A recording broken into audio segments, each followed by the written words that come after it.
a 91, 92 mile an hour average.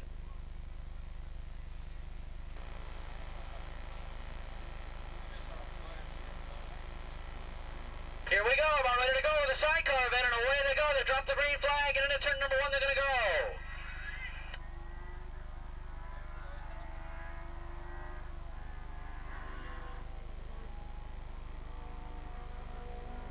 Uh-oh, they're having problems with one of the sidecars. He's getting a bump start. They can't get the engine started. That's Pete Esoff and Adriana Greenlaw, and already one of the favorites are left at the line. Their championship season going right down the drain down here on the front straightaway. Oh, they're dying a little bit inside right now as they try to get that sidecar pushed. If they do get it started, he's going to have a run of a lifetime to get it going. Already they're a half a lap behind, and they're pulling it behind the pit wall. Pete Esoff's season is over with. So we're still looking for sidecar number 40. Oh, they got it started. Too late. Sidecar number 44 and sidecar number 2 now are the sidecars to watch for. Smiley and Kellogg, I should say Kenny and Kellogg. And Wilson and Taylor, they're the ones to keep an eye on. Bike number 44. Kenny and Kellogg down that back straightaway, and already there's a battle for the lead as they head into turn number 8.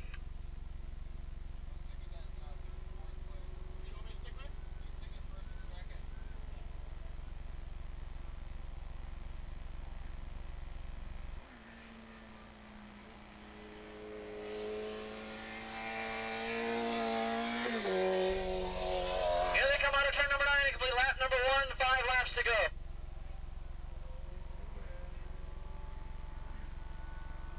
And right now, it looks like bike number 9, it's Wilson and Taylor out in front.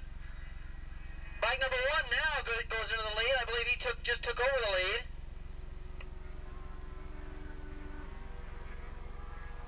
That's Breed and Stickline. They were last year's champions. And they have now taken over the lead, regulating Wilson and Taylor now to second spot, and of course they're still out ahead of sidecar number 44, the points leader. They're currently running in third spot right now on the racetrack. They've got to keep bike number 9 inside as they go up the hill one last time.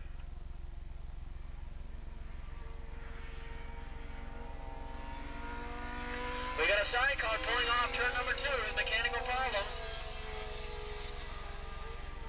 Sidecar number 84, the team of Becker and McAlpin, number 2. A great 3-sidecar duel for the lead as they come down the bottom of the hill. Remember, sidecar number 1, the team of Breed and Stickline, the spoilers in this, concentrate on sidecar number 44. He's got the points lead, but right now he's running in, I believe, third spot. We'll check him this next time around as they come down and complete lap number 2. There'll be 2 laps down, 4 laps to go.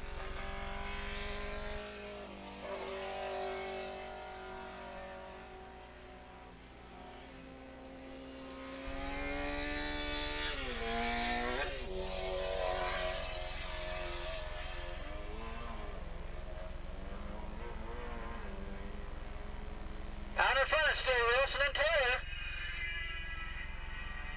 Then comes Breed and Stickline, and then your points leader, Kenny and Kellogg. This won't do for that Kenny Kellogg team. If the positions stay the way they are now, they'll lose that championship.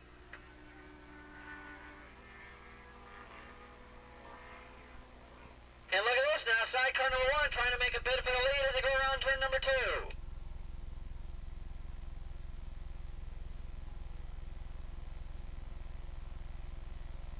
In fact, one of those sidecars has dropped way off the pace. And now the leader has about a 20-yard lead as they head up into turn number 3 and go into turn number 4.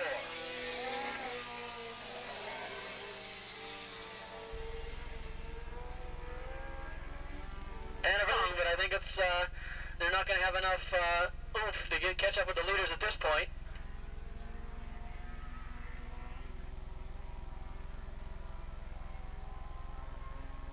And down the back straightaway they go, and it's still sidecar number 9, Wilson and Taylor out of Downey, California on that Kawasaki 1075cc machine, holding down the lead. A win here with Kenny and Kellogg finishing third, could possibly capture that sidecar championship for them. Right now, they look unbeatable. Wilson and Taylor, bike number 9, on the Kawasaki, out in front as they come by and complete another lap. This is halfway. And look at that, playing the spoiler, Breed and Stickline in that second position, taking those valuable points away from bike number 44, Kenny and Kellogg, as they head into third spot.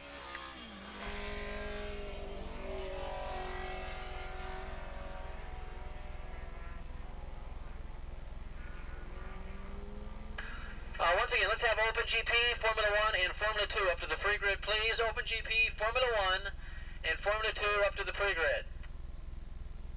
Things still remain the same as if they do right now. That spells doom for your points leaders running in third spot right now as they go up the hill for another lap. We're halfway through the race. Bike number 9 out in front, Wilson Taylor. In second spot, Brilliant Stickline. And then in third spot, your points leaders, Kenny Kellogg, bike number 44.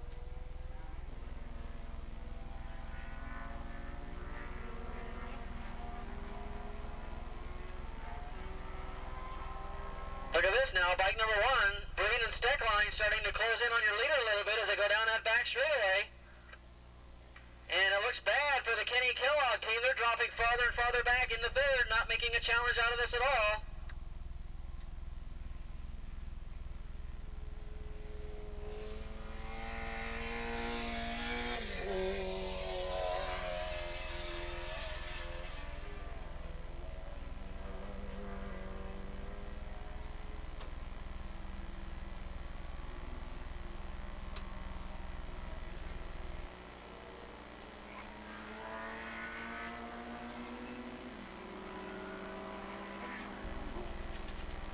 Okay, Kenny Kellogg now is up in the second spot and closing in on your leaders with 2 laps to go.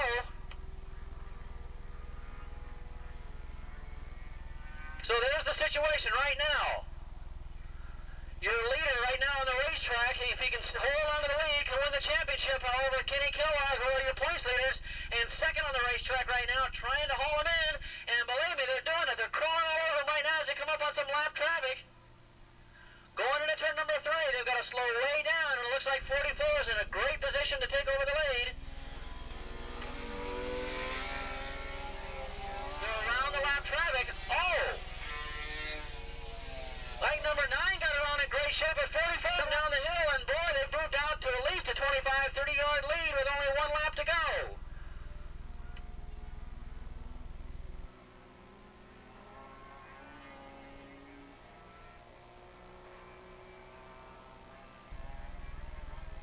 Open GP, Formula 1, Formula 2, up to the pre-grid, please. They're going to get the white flag this time, meaning 1 more lap to go. And now we're going to have to see if bike number 44 can haul him back in again. That's the team of Smiley Kenny and Bob Kellogg. They're out of Redwood City. They've been the points leaders all year long, but now it comes right down to the last race. In fact, the last lap of the season, and here they come. 1 more lap to go. It's Wilson and Taylor, and can Wilson hold them off? And they go into turn number 1 for the last time.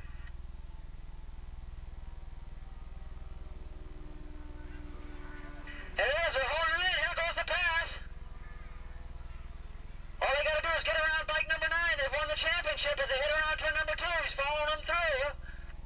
There isn't going to be any traffic now between them and the checkered flag, so it's going to be wide open racing as they hit around turn number 2. There goes the team of Kenny and Kellogg. They pull alongside and move into the lead.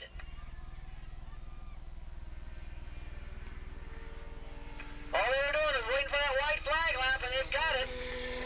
And there it goes. Crossing the start-finish line for the last time, Esop and Greenlaw. And of course, they're the fastest sidecar. They're going to finish possibly a distant 5th or 4th.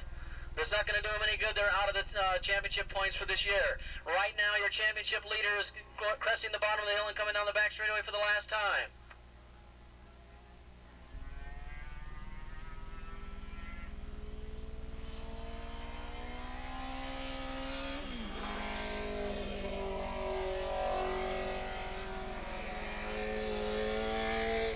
The number 9 team, the Taylor-Wilson Kawasaki trying to make a last-ditch effort here, but it's not going to be enough.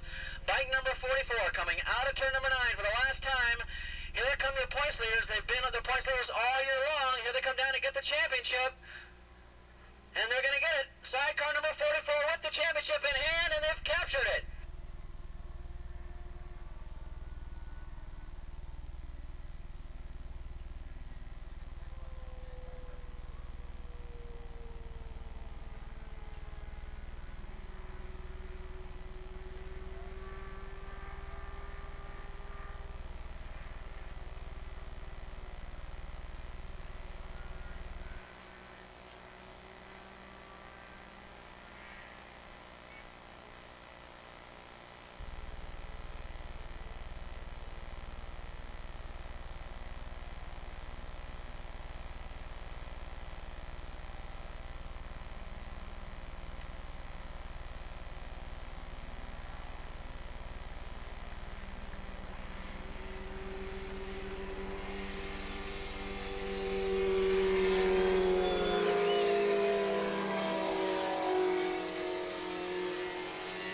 Okay, now let's continue on with our two-wheel racing.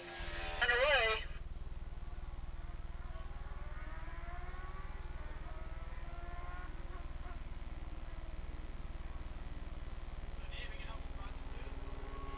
Second wave about ready to begin.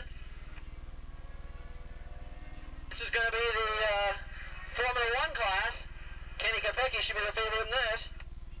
Oh, getting a little anxious on the starting line.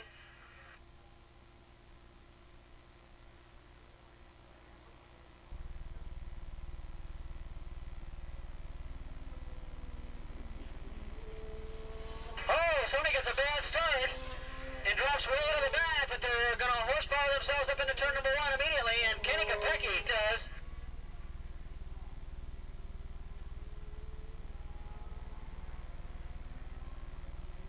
Look at the lead on that first pack. Somebody got a great start and is off into a monstrous lead out here as they go around turn number 8.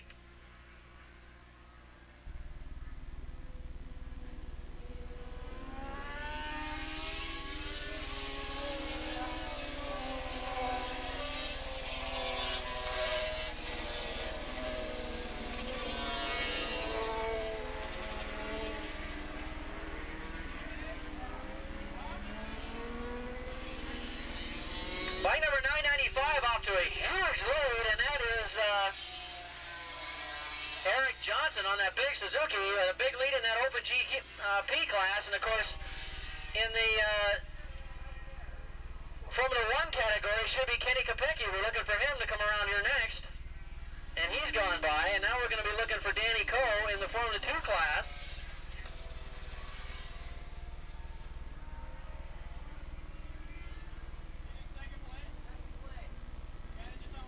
Here comes Danny Coe down the front straightaway. Excuse me, that's Kenny Kopecky coming down the front straightaway.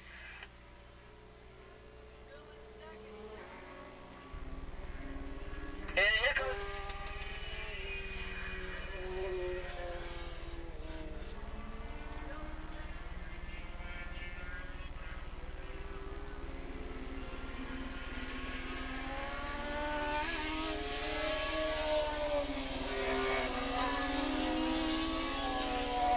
overall right now is bike number 995, Eric Johnson. Running in second spot in that class was 606 Ken McNeil. Johnson on the Suzuki, McNeil on the Kawasaki. And running third is bike number 14X, Robert Utley, also on a Suzuki. So you've got a Suzuki first, Kawasaki second, Suzuki third. And here is that battle for third. Utley doesn't have an easy time of it there, as bike number 890 closes in on him as well, and that is Craig Harris on a Kawasaki. And we're looking for a leader in the Formula 1 class right now. That should be Kenny Kopecky coming down here, the San Diego rider, in that Formula 1 class. And here he comes, but boy, he's just barely hanging on. Kerry Andrews right on his tail, followed very closely by 6.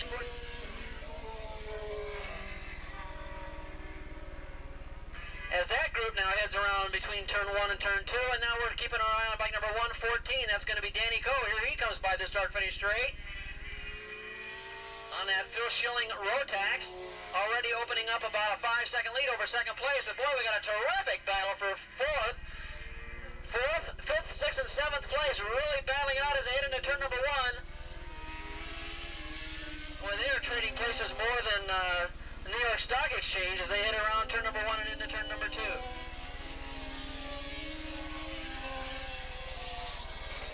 Bike number 995 out in front, that is Eric Johnson. In second spot, it's bike number 606, and that is Ken McNeil running in second. In third spot, 14X Robert Utley. Then bike number 890, Craig Harris. All four of these bikes in the Open GP class. Then comes bike number 102, Scott McAdam on a Kawasaki running in fifth spot. Then comes your leader in the Formula 1 class, Kenny Kopecky, running in sixth. In seventh spot, Kerry Andrew. Bike number 41. Then comes bike number 649 running in 8th spot overall. Third in class, Scott Scaveness. In 9th spot, bike number 664, Michael Ernest running in 9th. Third in class. Then comes bike number...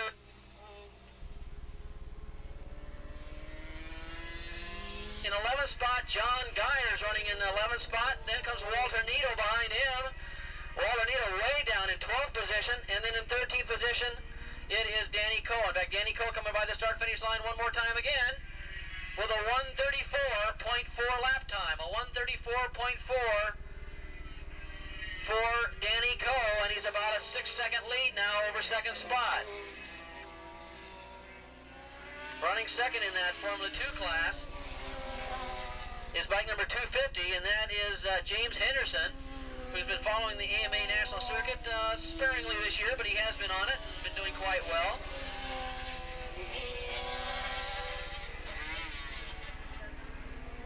And also 457, Rod Smith, also up there in that Formula 2 category. He's running third in the Formula 2 class.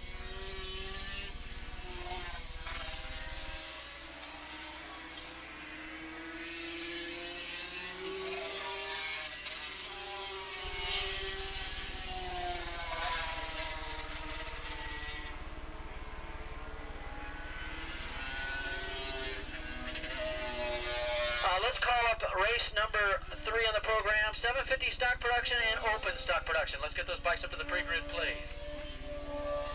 Kenny Kopecky coming by with still a slight lead as they start overtaking Open GP riders. Kopecky having a tough time trying to hold off Kerry Andrew. In fact, Andrew's going to go for a pass now between 1 and 2. Let's see what happens as they head into turn number 2. It's Kopecky with Andrews all over him as they head around turn number 2. They get themselves away from some lap traffic, but keep your eye on this. Bike number 211 and 41. They're going up that short straightaway into turn number 3. Here they come up to the fans, up to the Budweiser balcony, braking hard. It's Andrews and Kopecky as they go to the top of the hill.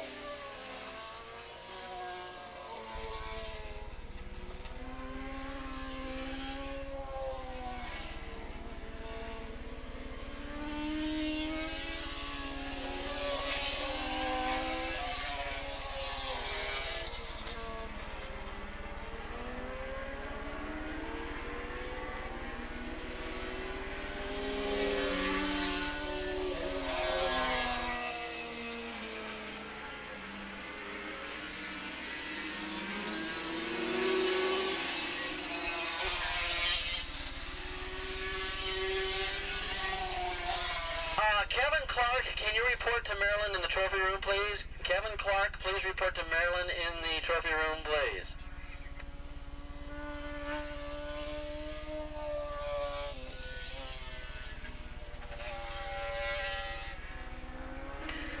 Kenny Kopecky up into third place overall right now with Kerry Andrews following suit.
breaks early. Kerry Andrews out, breaks him and takes over, third place as they head around turn number 1.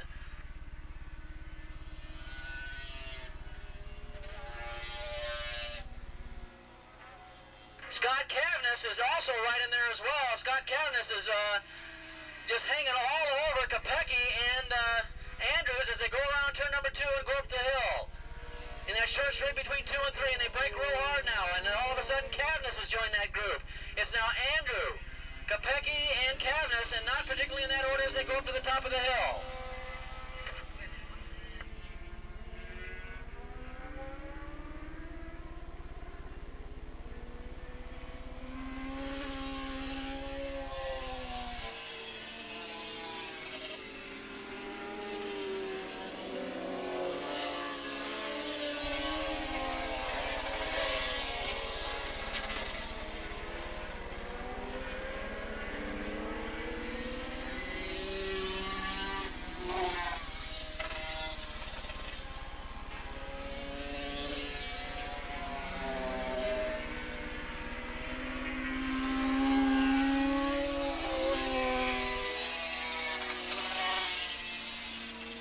Once again, 750 in open stock production after the pre-grid plays. And here goes Kerry Andrew now, and he's starting to stretch up a big, over a pretty sizable lead now as they head into turn number 1. It is Andrew, Scaveness, and Kopecky all as well, as way out in front is Eric Johnson out of San Diego.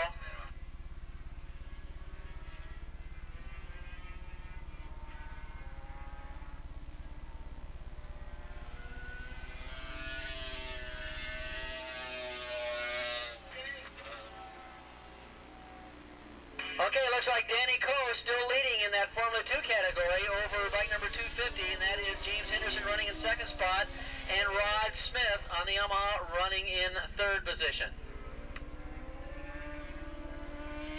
As they go by the start-finish line, in fact, Dennis Kunster wrapped up in that battle there as well.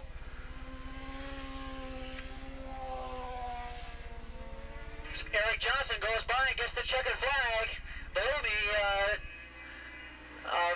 as far as his race is concerned, a very boring race. He had a huge lead and went out and just destroyed the competition out here. Watch out for this guy. He's a pretty good candidate for Rookie of the Year honors. I don't know if he got started early enough or this year, but the rider from San Diego, bike number 995, Eric Johnson. His tuner is Bruce Lukowski, Revs Unlimited, and he's on those Michelin tires, and Eric Johnson, bike number 995, just going off to an easy win here in this Open GP category.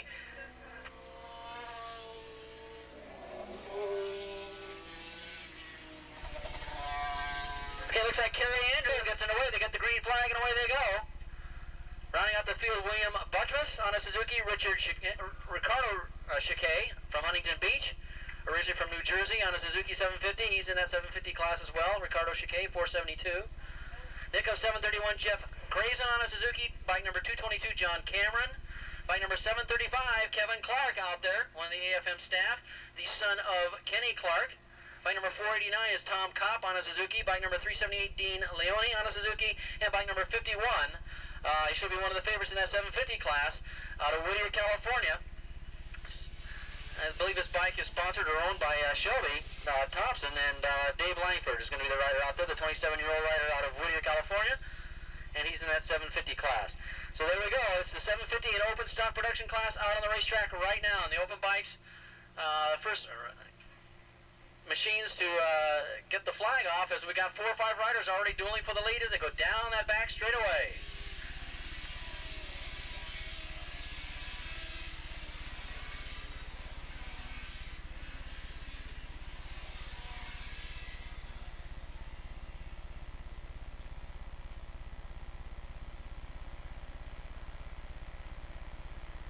Okay, we've got 5 riders dueling for the lead as they come out of the turn number 9, coming down the front straightaway in this open class.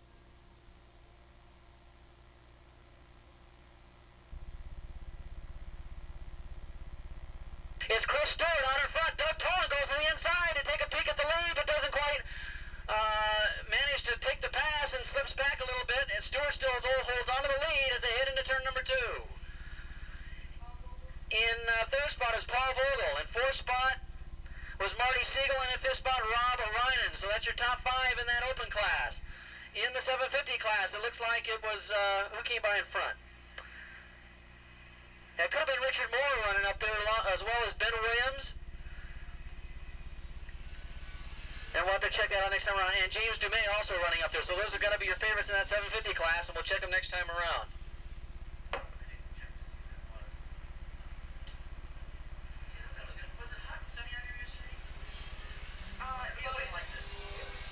About like this almost all day. It was warm, but it wasn't hot. There was a bit of a breeze.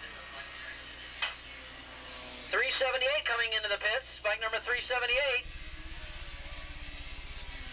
And that is Dane Leone on the Suzuki. Took an excursion out there on the racetrack, and I think has got a little problem with his front suspension, it looks like, as he pulls into the pits. Here comes your leaders once again out of turn number 9, and it's still pretty close. It's still Chris Stewart out of Los Angeles and Doug Toland from Buena Park.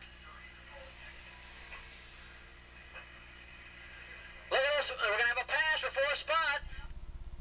Rob Ryan takes a look at 4th position, and there, handlebar to handlebar around there. It's no matter who's going to give away first. Look at that. Ryan had the lead going in there just barely by half a bike length on the outside, and then he got passed again as they head into turn number 2.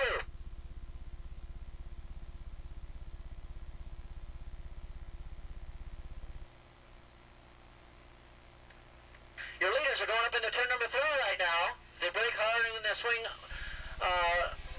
radically to the left and then swing radically to the right as they go to the top of the hill and down the backside. It's still Chris Stewart out in front. Doug Toland, the Buena Park rider, looking for an endurance racing championship at Road Atlanta in a couple of weeks. He's running in 2nd spot right now in that Jim Labine prepared Suzuki. Okay, Langford is leading the 750 class. Dave Langford from Whittier, California on that Suzuki 750 on that Shelby Thompson sponsored bike. Langford first. Richard Moore, bike number 183, is running in 2nd spot. And in 3rd spot, James Dumais, bike number 151 on the Suzuki running in 3rd. As your leaders head around the fastest part of the racetrack, these stock bikes getting up to about 135, 140 miles an hour as they come out of turn number 9 one more time and come down the front straightaway. Here they come. It's Stewart and Toland. Toland looks like he's just waiting for the white flag to come up before he makes a move. Then comes Paul Vogel running in 3rd spot. In 4th spot, it's Siegel, and then it's Reinen. Or I should say Reinen in 4th, now Siegel running in 5th.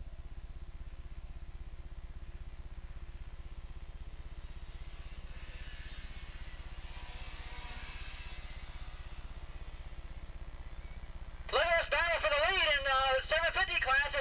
It's Moore and Langford almost got the lead taken away from him, but he outbroke Moore into turn number 1. As a great 3-rider duel battles it out for that position in the 750 class as they head around turn number 2.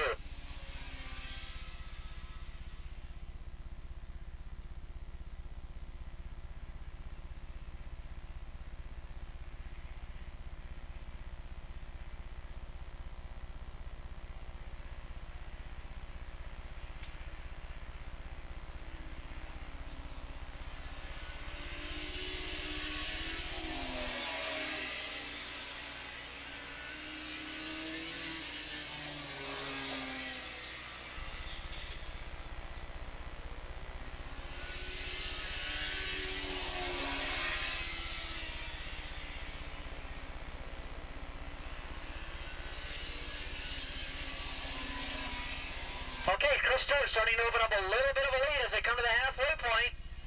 Doug Toland dropping back just a tad as they head around turn number 1 and 2. Vogel and Ryan. Now Ryan is starting to make a late charge here and trying to get around Vogel for 3rd. Siegel running now starting to run into a distant 5th. Here comes that 3-rider duel in the 750 class. Out of turn number 9 they come. And boy, we've got a great hectic pace coming here in the 750 class. Look at this. Dave Langford and Richard Moore pulls alongside again. Now he's got the lead. Langford tries to outbreak him again and does. Shuts the door on him. Katie blowing the door. Richard Moore got right on the inside of him and shut him off as they hit around turn number 1. And now look at this.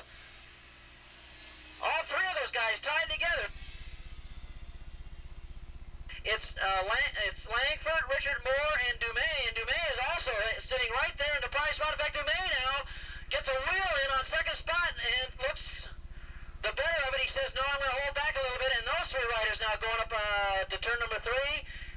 Swinging left into 3 and swinging hard right into turn number 4. And that's a great battle in that 750 class. The Suzuki GSX-R sponsored event most of the year. This time, these guys are out for fun. But boy, this is pretty serious fun. Well, now some of these guys are turning up for Road Atlanta, and I know all three of those guys out on the racetrack right now are going back to Road Atlanta in that 750 class. You'll see them down the back straightaway right now. It's Langford, it's Dumais, and it's Richard Moore, and all three of those guys will be back at Road Atlanta. And boy, I'll tell you, I'm glad I'm going back. This is going to be terrific racing back there in Road Atlanta in a couple of weeks. Not only are you going to have the best riders from Southern California, but you're going to have the best riders from all across the nation out there. And here they come out of turn number 9. And it's still Langford and Moore. Let's see what Moore does this time. Oh, no, it's Dumais in second spot this time. Moore's back in third spot. And in the wake of an eye, it's going to change. They break hard on turn number 3, and Dumais takes over the lead. So Dumais, who was in third spot, 1 lap to go, now takes over the lead.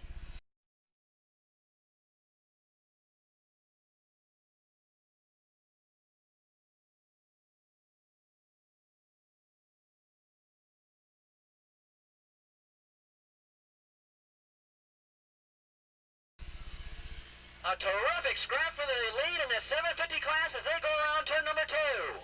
It is now Dumais. It is now Langford in second on that Shelby Thompson Suzuki. And then comes Richard Moore on that Vance and Hines Suzuki. And the Moore's going to try and make a play for second spot, and he's got it. So it's Dumais, Moore, and Langford in that position as they go up the hill and come up on some lap traffic. Oh, very disappointing showing for Ben Williams, one of the leaders in that Honda Interceptor Series race. Bike number 261 back there in 10th position, way off the pace. There goes Stewart and there goes Toland. That's that battle in for the lead in the overall so far. And look at this. It's still Reinen and Vogel locking handlebar to handlebar as they battle for third spot overall. And Reinen now looks the better of it. I think he's waiting for that white flag to make a pass. And Siegel in a very lonely 5th position. And now we're going to pick up that lead in the 750 class. This is incredible racing between these three. These guys are going at it. Here they come down the first straightaway. All three are going to be side by side this time. Here they come. Look at this. It's going to be Richard Moore taking over the lead from Dumais now. With Langford in third spot. Langford's got the better brakes going into that turn and picks it up a little bit. As they come out, it's Moore leading, and Dumais charging hard with Langford. Dumais got the better drive out of turn number 1 as they hit around turn number 2. Look at this. They're right on each other's tail, and Dumais and Moore side by side, and finally Dumais had to back off because that's only room for about 1 line through there, and they're going to try and make it 2. They're in that short chute between 2 and 3, and they brake hard. It looks like Dumais, Moore, and Langford in that order. And as soon as I say those things, it changes, so it's getting really fast and furious out here. Ben Williams up to 9th place.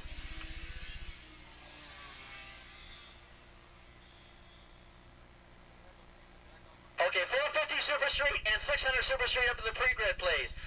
450 Super Street, 600 Super Street up to the pre-grid. Look at this. Chris Stewart gets the white flag. Looks like Doug Toland's got his work cut out for him. He's got a long ways to go to try and catch Stewart. The battle for third isn't over yet, though. Reinen and Vogel still going at it as they go around turn number 1 and get around some lap traffic.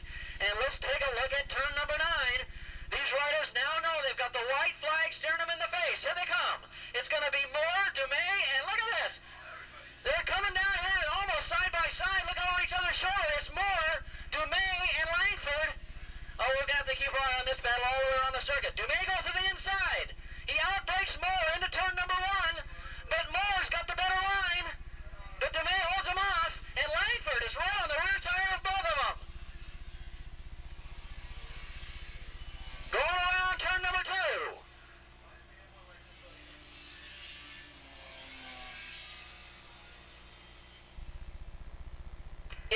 it's still Dumais, Moore, and Langford. And it just gets close. These guys get closer and closer every lap. They don't spread out like a normal race. These guys are getting closer as the race wears on. Here they come to the hill, but this is the last time. All these riders know if they're going to make a move, they're going to have to do it now within the next 2 turns. Here they come down the hill between 4 and 5, and it still looks like Dumais, Moore, and Langford. There goes Chris Stewart. He's going to take the overall win. Doug Toland's going to take second spot. And down that back straightaway. This is going to be a preview of what it's going to be like at Road Atlanta. Down that back straightaway they go. Looks like Ryan's going to take third spot for Vogel. Okay, all eyes. Focus on turn number 8. That's where the 750 action is, and it's going to finish up. One of these guys is going to take it. Is it going to be Dumais? Is it going to be Moore? Has Langford got something left? Here they come out of turn number 9. It's going to be the throttle all the way pulled to the left. Here they come out of turn number 9. Langford, Moore, and Dumais. Oh, somebody pulled out a big lead. It's going to be close. Moore's going to take it. Dumais is going to be second. Langford finishing third. Oh, terrific race. Oh, one of those riders went way wide, come out of 9, but the line was just perfect, and the race goes to Moore. Richard Moore, one of the favorites going into Road San Luis Obispo. Don Caney, one of the favorites. Also in that 600 Super Street class from Thousand Oaks, Al Ross, sponsored by Yamaha of Thousand Oaks and Motorsport Accessories. Terry Statham from Costa Mesa, California. Also up there's the green flags about ready to go. He's on a Kawasaki bike number 219. Then comes bike number 465 on the Yamaha Stewart Wilken. Bike number 238 is Darren Fultz on a Yamaha. And then comes Chuck Graves, who should be one of the favorites in the 600 Super Street class as the green flag drops.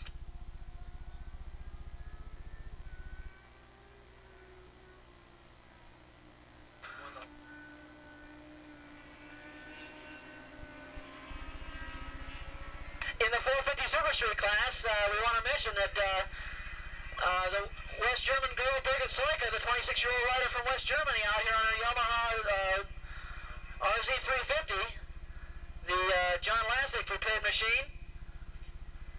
She's going to be going up against Van Speck, who gave her a hard time from the rider from Canoga Park, gave her a hard time last time out here at the racetrack. And he's sponsored by Racer Supply and Tom Turner's Two-Stroke Racing. Van Speck number 270, Birgit Soyka number 107. So that's your favorites going in this 450 Super Street and 600 Super Street class.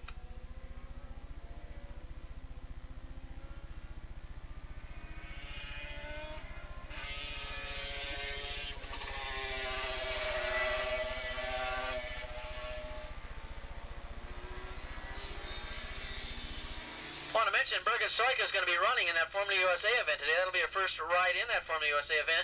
If she can get some 6302 front wheel bearing for an FZ 750, she can ride in that Formula USA event. Here they come out of turn number 9 and down the front straightaway. This is the 600 class first, coming down the start-finish straight. It's Stuart Wilkens with a pretty sizable lead over Terry Statham.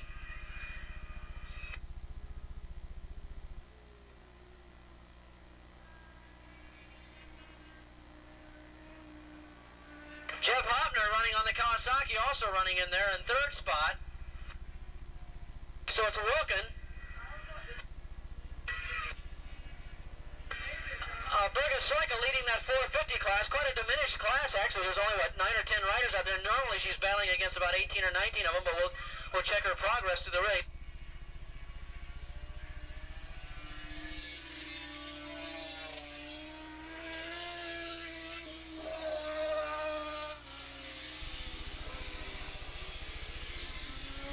So we have Wilkens out in front, Terry Statham running in second spot, Jeff Hopner running in third overall in that 600 Super Street class.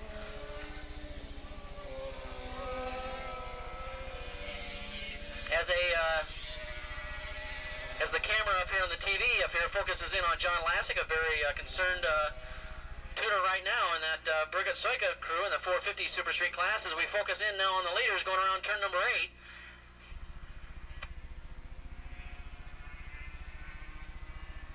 Coming out of turn number 9 they come.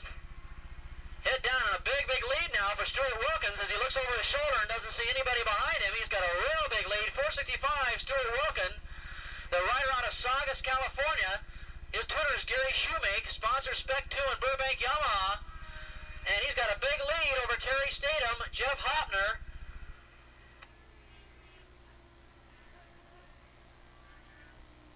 John Glover, up to the announcer's tower, please. You have a phone call. John Glover, up to the announcer's tower, please. You have a phone call.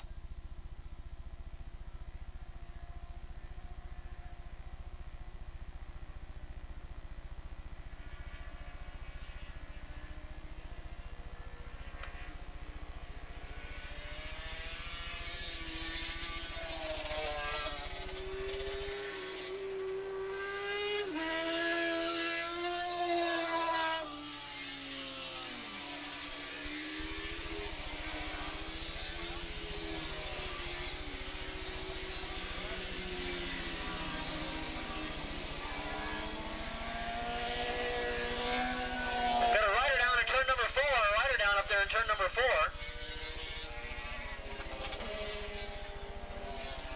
I believe that's 5-4. Is that 514 running in 4th spot? Yeah, it looks like that's Jeff Herzog on a Kawasaki running in 4th overall. And bike number 659 running in 5th overall, that's Todd Kimball. So a good ride by those two mid-pack riders. Normally, they're running right up there on the leaderboards, and a good ride by those two. And we're looking for Stuart Wilken to come down here again.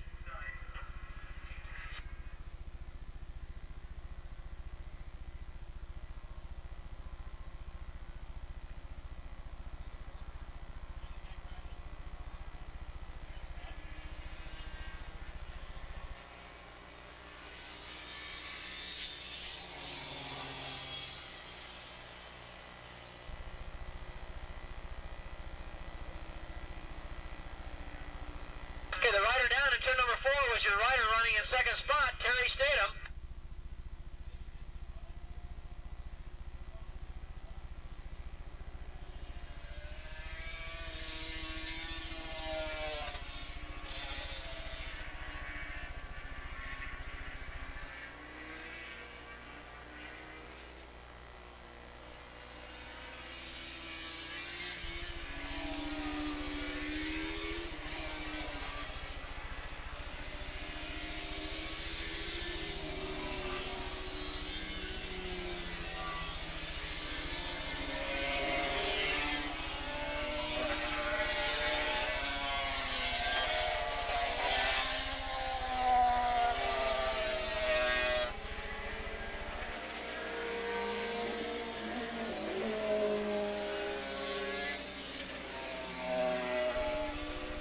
Stuart Wilken coming around turn number 9 right now all by himself. The riders we mentioned out of Saugus, California. Originally born in the Midwest back in Nebraska, and finding racing more pleasurable out here on the West Coast, and just destroying the field right now as he's got a big lead over 2nd spot as Terry Statham went down in turn number 4. As Jeff Hopner now inherits 2nd spot. 514 Jeff Herzog now in 3rd position.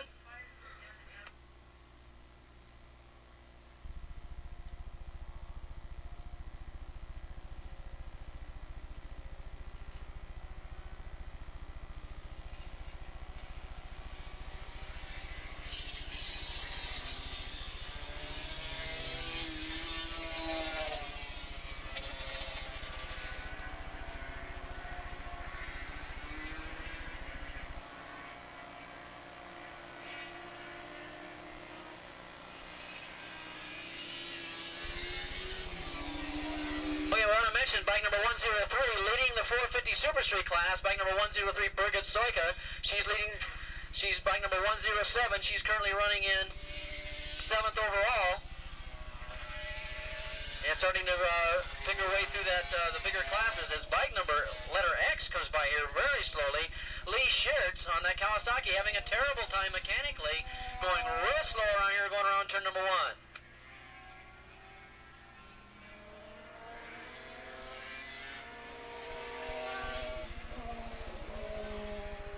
Stuart Wilken can't believe his eyes. Every time he comes around turn number 9, he looks over his shoulder, and there's just nobody there, and the guy's in heaven right now. He's got a big lead, almost a full straightaway lead as he goes into turn number 1. That big white machine, heading out of turn number 1 looking real smooth.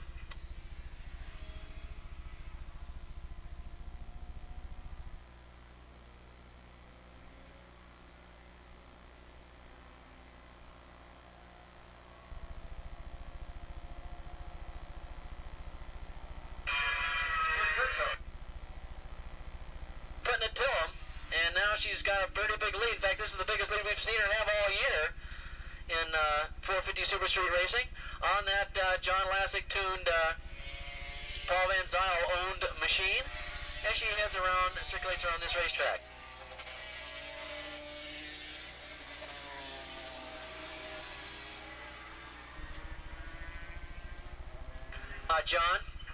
John, did you get that phone call?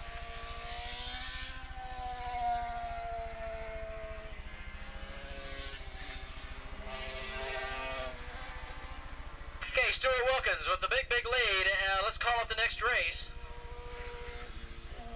It's going to be the 250 modified production, the vintage bikes, Formula 4, over 40, open twins, and 750 twins.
Up to the announcer's tower, please. Darren Fultz up to the announcer's tower. You have a phone call. Darren Fultz, please come up to the announcer's tower, please. Okay, we're winding down this action here, and it's Stuart Wilken still with that very comfortable lead running out there in front. Jeff Hopner looking like he's got a pretty lonely second position. Wrapped up for him, all gift wrapped and nice and neat.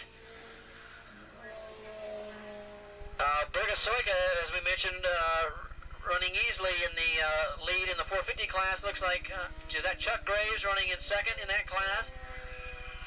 There goes Birgit Soyka by the start-finish line with 1 lap to go. Then Chuck Graves maybe about 60 yards behind him.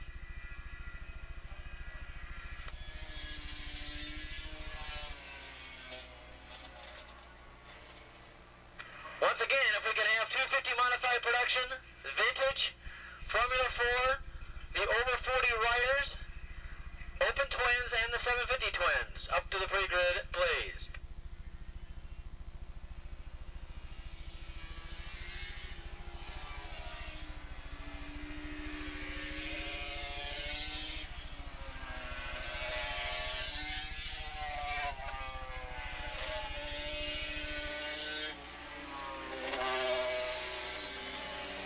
Everybody getting the white flag, but coming down to get the checker flag right now, the 25-year-old rider out of Saugus, California, his tuner, Gary Shoemake, one happy man right now. He's going to get the checker flag. Sponsors by Spec 2 and Burbank Yamaha. He's on the Michelin tires. Here comes Stuart Wilkens down the front straightaway. He's going to get the checker flag and the win.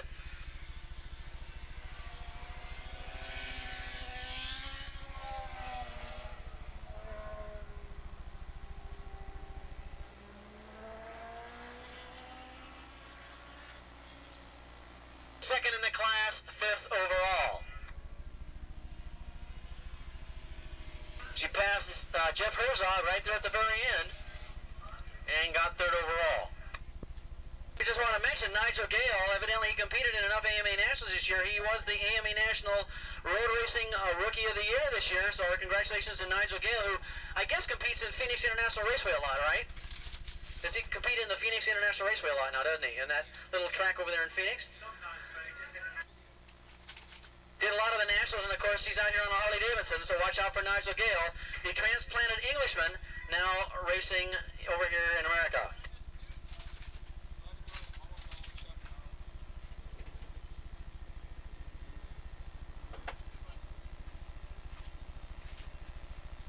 Oh, some of these riders getting a little anxious to get going.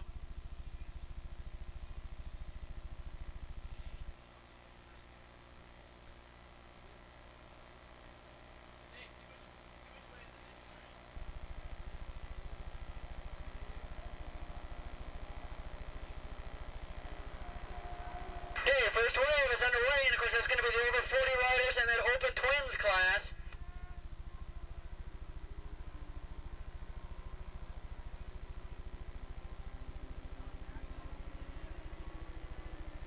Formula USA riders, start forming down here in turn number 9. Remember, we need you for the introductions, so we're going to need all you Formula USA riders to converge down there in the turn 9 area, and then you'll be brought up to the pre-grid.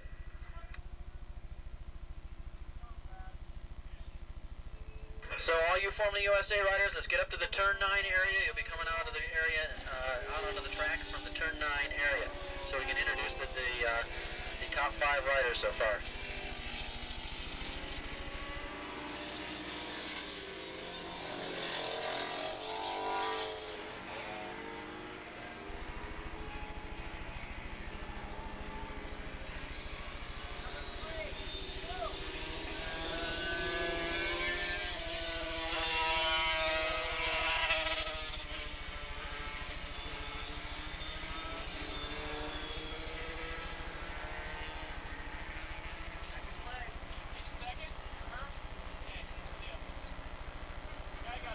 Here they come out of turn number 9 and complete lap number 1, and it's going to be the over 40 rider. It should be 710, and it is. Ray Adams out in front, running in second spot. Dennis Kunster running in third spot. Fred Eicher, the leader in the Battle of the Twins class. Phenomenal Fred Eicher. Here's the rider that won the La Carrera race, competing against the likes of two-time Grand National champion Gary Nixon and Mark Brailsford, and Fred Eicher on that same machine. You see him out here right now, bike number 188. He is leading the event. In that class, he's leading the class, and he's running 3rd overall.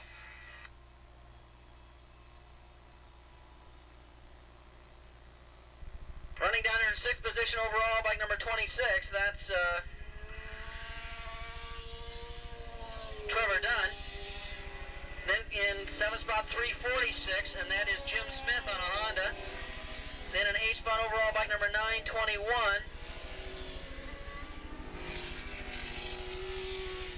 Don't have a 921 down here on my list. Bike number 799 is running in Tom Christian in the 750 Twins. In fact, he's leading that 750 Twins class. 921 running in 8th spot overall. Then goes bike number 799. And that is Bill Easley on a Honda. And rounding out the top 10, bike number 33. And he's in the vintage class. Boy, a vintage Triumph running up there in the top 10. Brune Adderley. Coming out of turn number 9 with a big, big lead. This is going to be no contest at all for the over 40 rider, Ray Adams.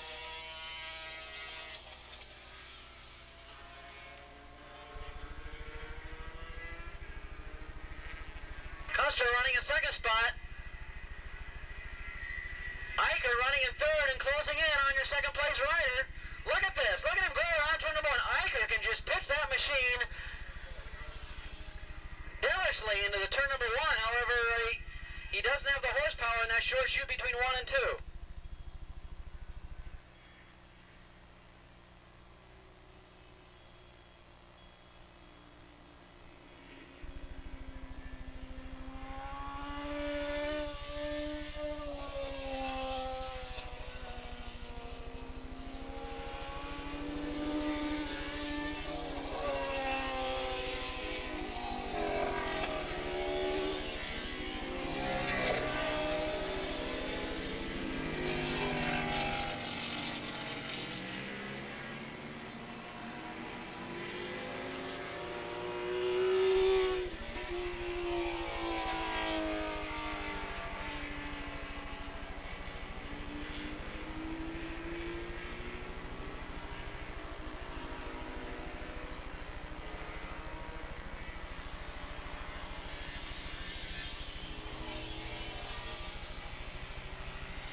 On the racetrack right now is between Kunster and Eicher, both running in different classes, but Eicher would definitely like to have that 2nd place.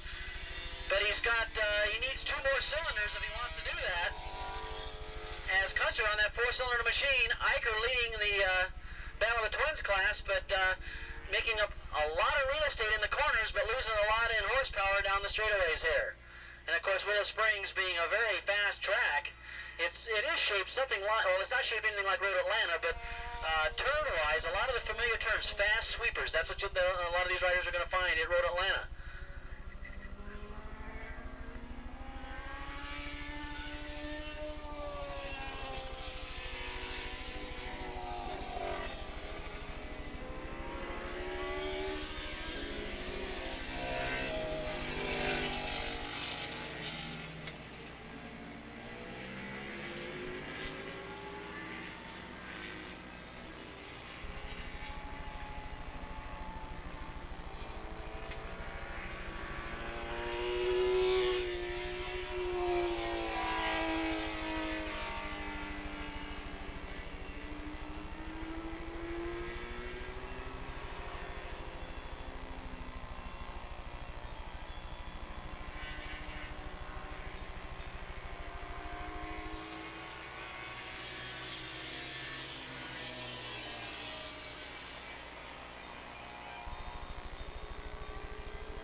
Still, Ray Adams out in front with Custer in second. Eicher trying to get into second spot. In third spot, that's close. Then comes Nigel Gale running in fourth spot on the Harley Davidson. He's also up there in the Open Twins class. Then comes Trevor Dunn.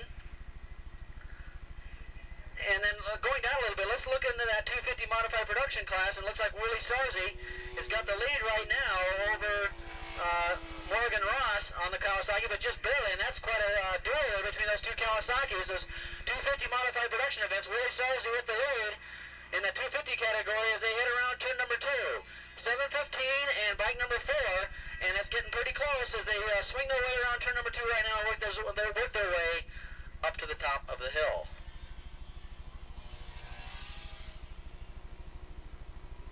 Formula USA riders up to the pre-grid, please. In fact, let's get up to the turn 9 area of the pre-grid.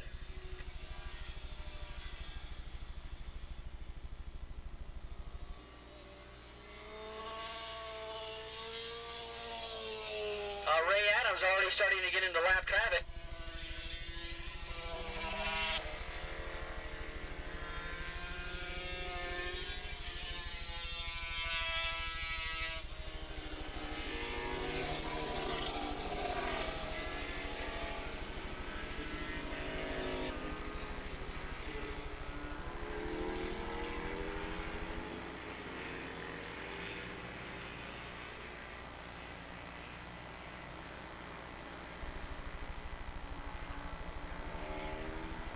There goes Willy Sarzi coming by as Ray Adams puts a lap on him.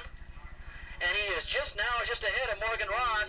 That battle for that 250 class still takes shape as Sarzi now with about a 2-3 second lead over second place in that class.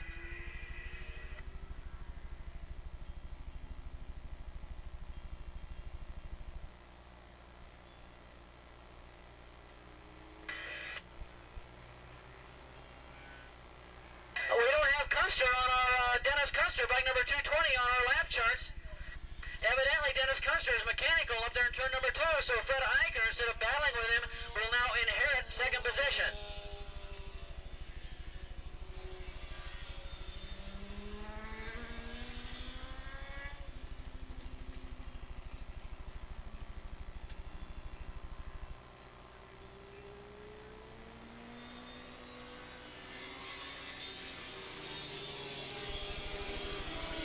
once again, because of the chili cook-off, there's going to be about, what, 50,000 spectators over there at that chili cook-off. So you might want to stay away from that area going out to Highway 14. What you should do is catch Avenue 60 or Avenue 90 outside the racetrack here, take us by the start-finish line, and he'll take the win in the 250 class.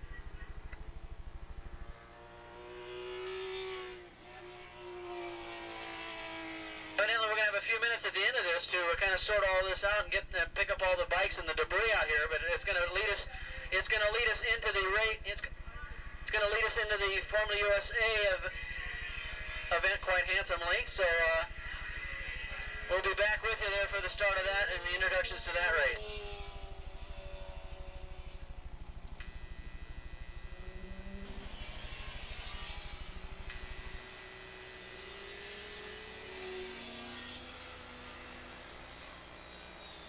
Next week, guys. By the way, there's going to be a race here next week, and the announcer, he's going to be coming out in his gruel outfit. I'm going to be coming straight from a party, so I'm going to be coming out with my mask and everything. And it's going to be a Halloween racing weekend next weekend.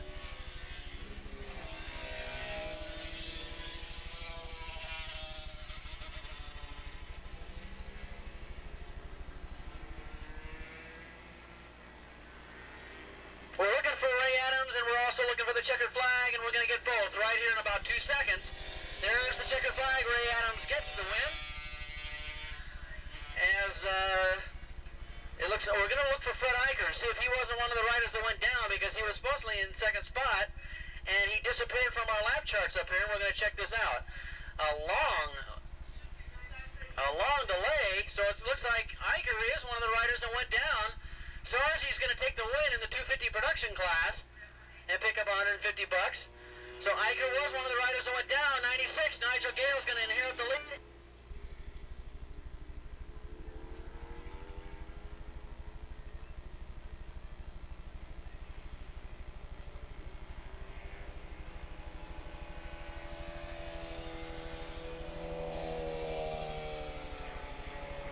Riders to watch for as a drop of the green flag. These riders have been battling each other all season long. If Toland had better finishes in those races he didn't finish, he'd be up there in the point standings as well. Remember, a large share of the $20,000 prize money, as well as a brand new Toyota truck, and a $6,000 belt buckle, gold belt buckle, going to the winner, the champion, at the end of the season. So a lot on the line here. Not only a large share of $20,000, but almost more than $5,000 of the winner in prize money along with the truck. And here we go. Oh, John didn't like the way it looked, and a lot of these riders are burning their clutches on the line. Here we go again.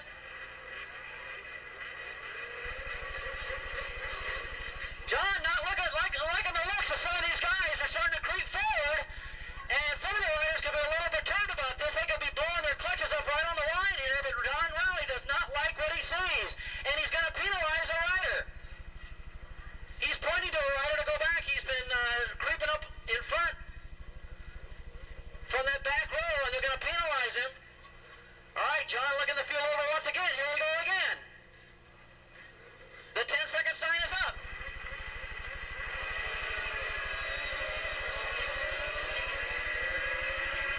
Boy, it's a mad dash going to the turn number 1. It looks like Vreeke's going to take it. Roloff back in third. It looks like Vreeke, Toland, and Roloff, and of course that's exactly the way they should be. Yamaha, Kawasaki, and Suzuki putting on the show as they go around turn number 2.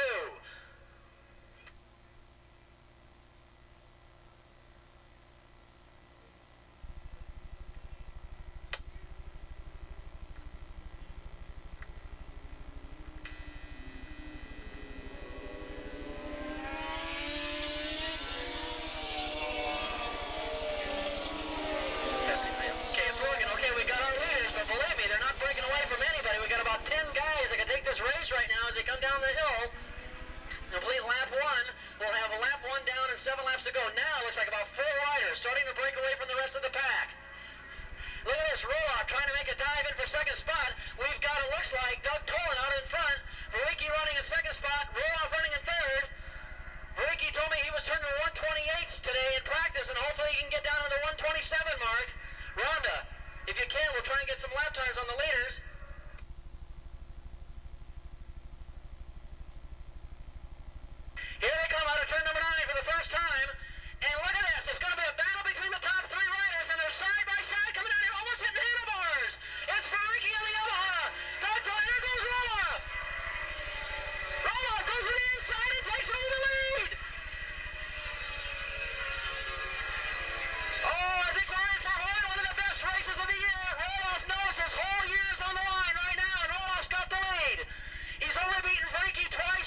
up. One of these guys is going to get a brand new truck and along with lots of cash. And these guys are going to make it serious the rest of the way. Roloff is going to have the race of his life. And Vreeke is definitely in the race of his life right now.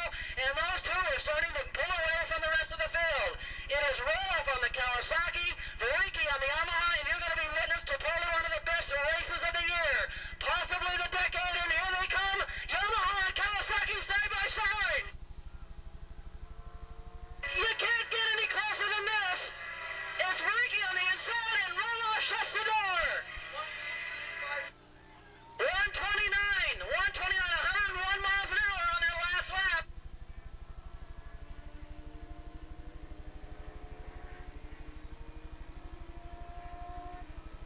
We've got a lot of interesting races in the back of the pack, but I'm sorry, ladies and gentlemen, we've got to concentrate on that lead up in the front.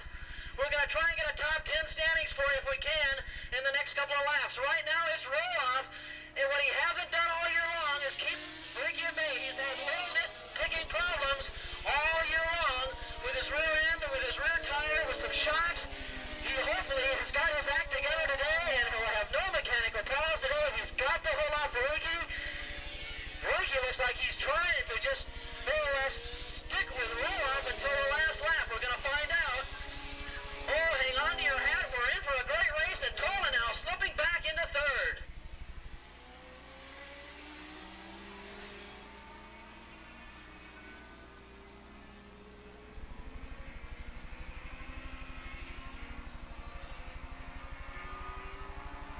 Roloff's going to try and ride the wheels off this thing as they come out of turn number 9. He's been having problems with that tire that only lasts about 4 laps and then gives way. But look at this. He stretches it out on the straightaway.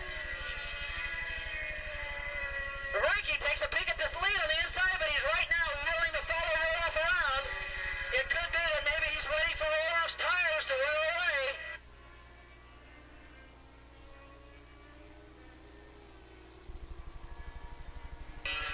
Roloff's tires all year long have been going away from him about halfway through the race. And that's been causing Vreeke to more or less overtake. Here goes Vreeke on the inside. Roloff says no way. He outbreaks him into turn number 3. So let's see what happens when the halfway flag comes out. Let's see if Roloff's going to start drifting back because of those tire problems he's been having all year long. The guy who went down in turn number 9, that was Stuart Wilken. Oh, and Vreeke's down! Vreeke, the place leader is down, and the bike is flipping end over end. Oh no, this is the whole championship season went up in smoke. I don't believe it. This is incredible.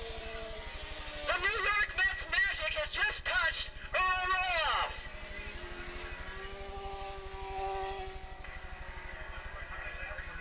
We've got the red flag out. We had the red flag out. They were on their 4th lap. We were just about coming up on the halfway mark when the red flag came out. We'll come to a decision in the stewards to find out what they're going to do. Here's the man who's been the most consistent rider, the best rider in club racing here in years. He's entered 14 races, has finished all 14. The points leader coming, and you were all witness to it, the first mistake he's made all season long. In fact, the first mistake he's made in about 3 seasons out here, and it couldn't have come at a worse time for Jim Vreeke. Because bike number 9, Doug Toland, the Jim Labine Suzuki, is going to be in there, and he's got a new breath of life. Here we go again. John Riley looking this field over. We're going to try one more time for the feature main event.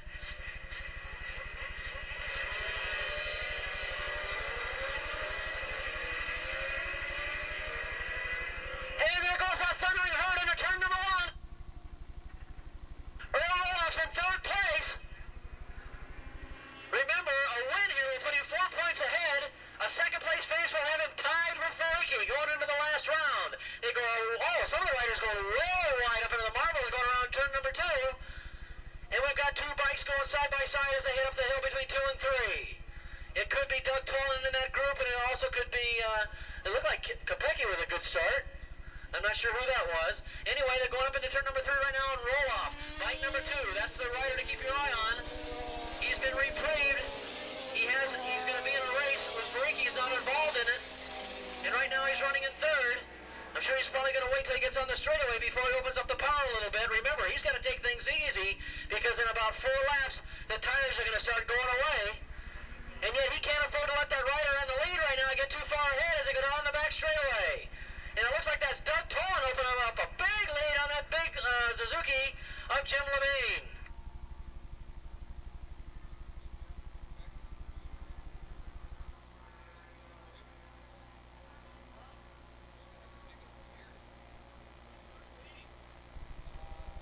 Here they come out of turn number 9. 1 lap down, 8 laps to go, and it is Doug Toland out in front. Kopecky in second spot, and Roloff now is going to take over second. Malcolm Hill in fourth spot. Roloff now is up in the second spot. If they should finish that way, Birgit and Roloff will be tied for the championship lead if it stays in that position, but I think Roloff would like to have a 4-point cushion going into that race next month, so he's going to need to go out to the lead, and this is just exactly what he didn't want. Now he's going to have to start pressuring Toland, and to do that, he's going to have to wear away some of those tires that he didn't want to do.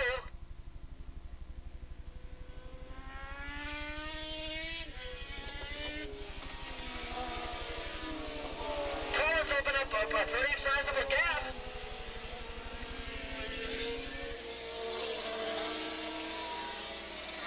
We have a rider down in turn number 8. That's the reason why the ambulance is out there. And they're going to put a yellow flag between them all, and they all get around in pretty good shape. And now they're taking off again.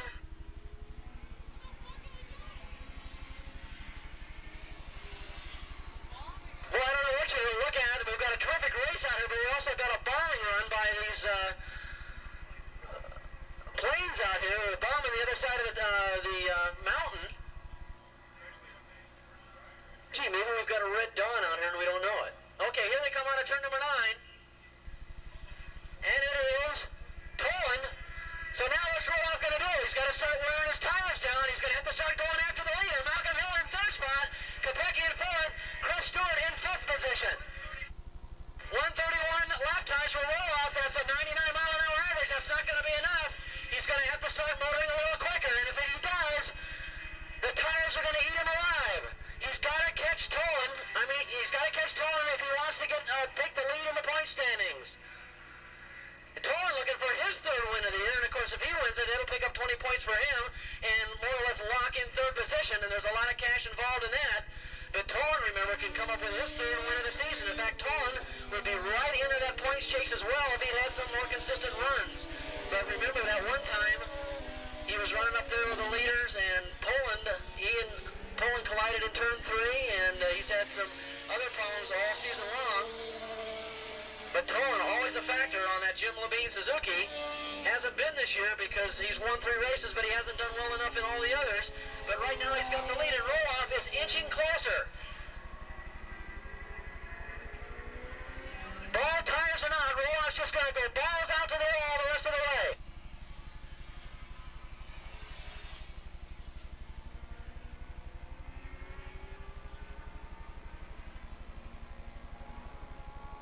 Here they come. Toland still holding them off on the Suzuki. It's Roloff on the Kawasaki. Malcolm Hill on the Suzuki.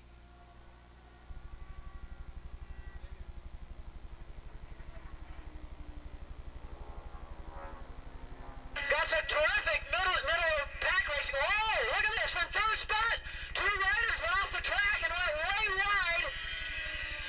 Malcolm Hill and Kerry Andrew took each other out and went way wide on turn number 1. And that battle for 3rd position between 6 riders is really ablaze. Malcolm Hill's in that, so is Kerry Andrews, so is Kenny Kopecky, and their new rider, that rookie sensation Eric Johnson, all in a terrific scrap for 3rd spot as Roloff now starts inching in on Toland. A terrific Suzuki versus Kawasaki duel as they come down the hill. We got a rider off, he rode it off in turn number 3 and rides it back on again.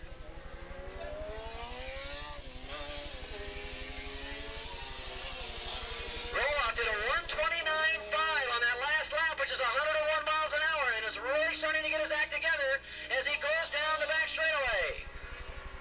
Toland's going to try and do his best to win this one. It kind of spoiled it a little bit for Roloff. Here they come out of turn number 8 into turn number 9.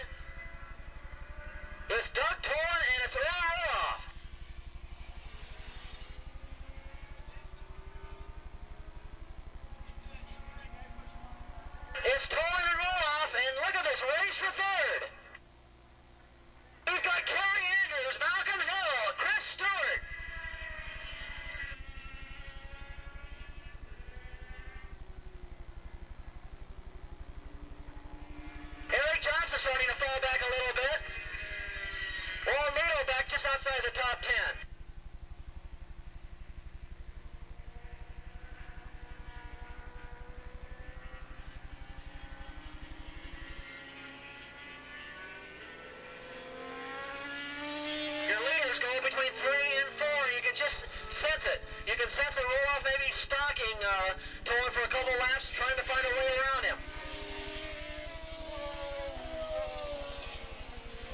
Got Andrews in 3rd. We've got Malcolm Hill in 4th. We've got Chris Stewart running in 5th.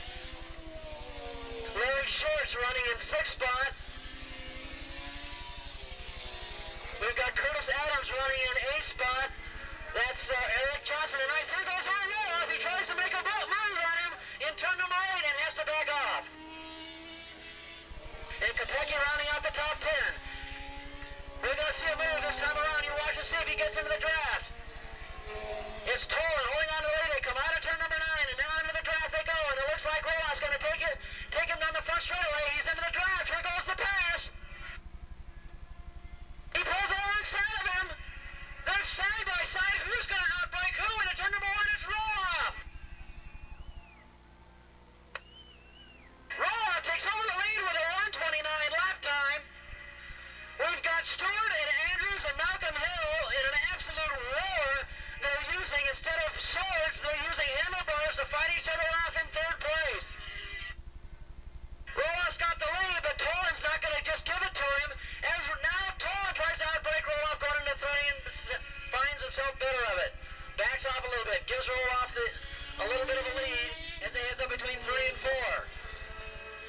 This isn't good enough for Earl. He's got to move out to at least a 2 or 3 second lead so he can cool those tires off. Ryan's back there in 8th spot.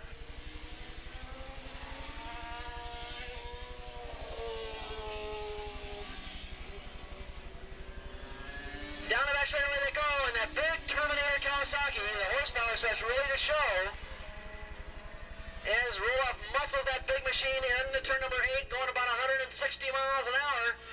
And look at Toland on that lighter machine Suzuki.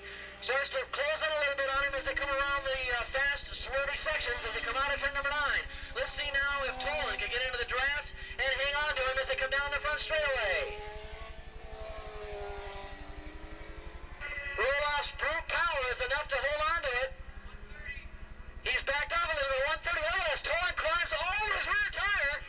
And this battle for 3rd is still tremendous. Chris Stewart in the middle of it. Malcolm Hill on the inside. Kelly Andrews still holding all 3 or 4 of them off. And look at that battle for the lead. They're tied together like a 4-wheel car as they can't decide who wants it. Toland says no, let Earl take it for a little bit, and now Toland on the rear tire of Roloff as they brake hard for turn number 3 and lean real hard to the left and real hard to the right. In front, it's Roloff on the Kawasaki. Then comes Toland on the Suzuki. Then comes bike number 41, it's Kerry Andrew in 3rd. 80 is Malcolm Hill. 740 is Chris Stewart running in 5th. In 6th spot, it's Larry Shorts running in 6th spot. 181, Curtis Adams in 7th. Rob Reiner in 8th spot. Dave Langford running in 9th spot. And bike number 232, Paul Vogel running in 10th. That is your rundown in the top 10 as they go down the back straightaway. And that battle for 3rd is fast and furious. So is that battle for the lead. We're looking for John Raleigh to look for that white flag. And as soon as we see that white flag, you better believe the chess game will start. Here they come. Toland's going to try and take over the lead, and it goes by him. He's looking at it, and they got the white flag right now. They both know this is the last lap, and Toland takes over the lead. Roloff knows he's got to win if he wants to go ahead in the point standings. If he finishes second,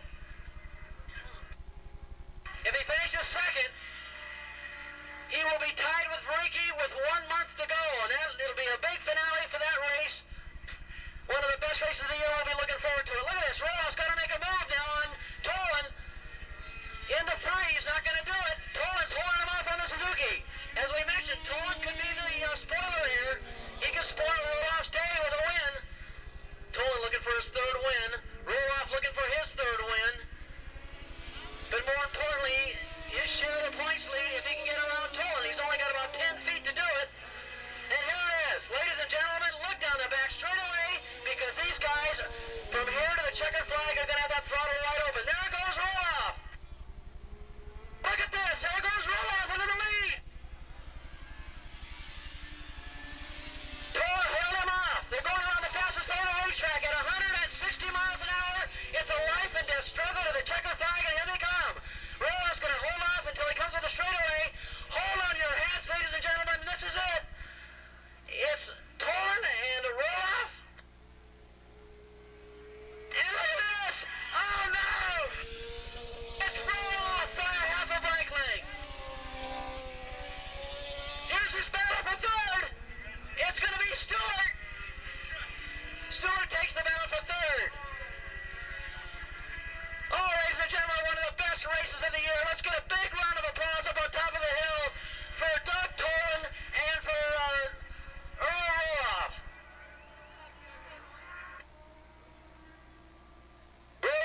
for Kawasaki. Then Jim Levine, Suzuki, Doug Toland second.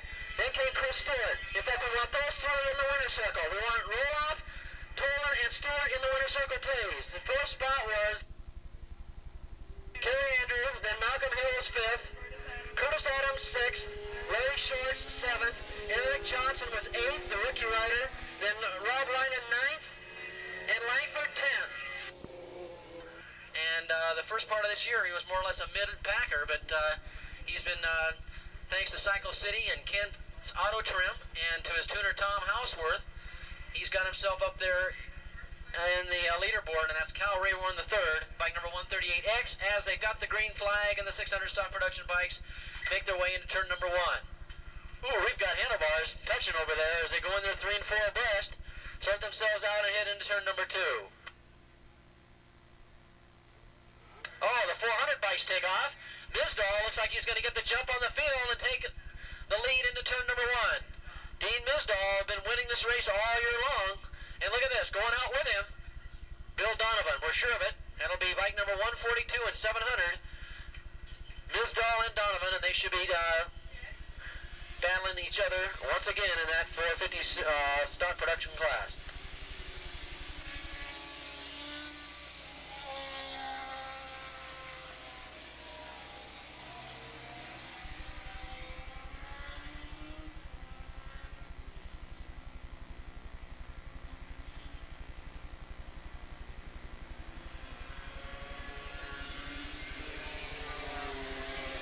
The riders are spacing themselves out somehow. We got a pass coming up in for second spot, but this race is going to get hot and heavy as they hit around turn number 8. We've got 4 riders already going for it. Is KATV going to do this one, or are they packing up and going home? The next run. Okay, I'm sorry, it was my choice. It should have been this one. Look at this. This is going to be close. As they come out of turn number 9, we've got 5 riders going for it as they come down the front stretch. In fact, we've got about 8 riders going for the lead.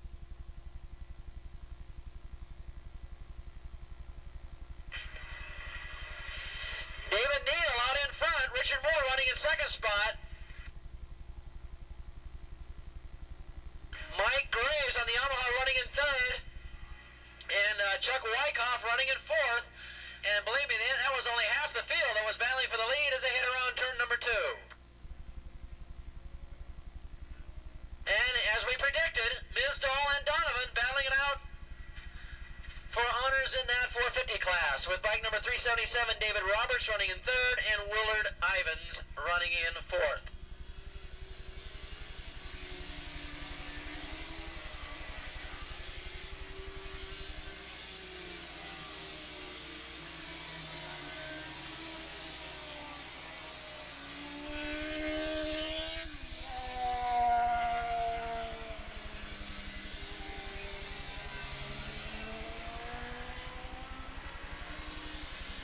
And look at this, 1, 2, 3, 4, 5, 6 riders now going for the lead, and we've got a pass for the lead coming up.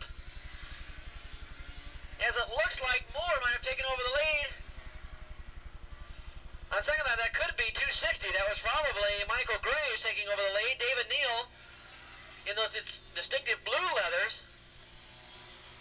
God, talk about a colorful outfit. Look at Kenny Kopecky down here.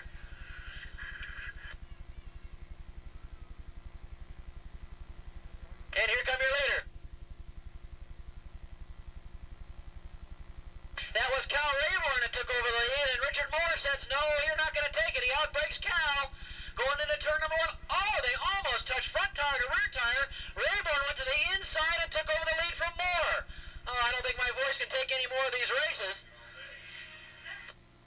I want to apologize to the guys at KATV. This is going to be turning out to be a real good race after all.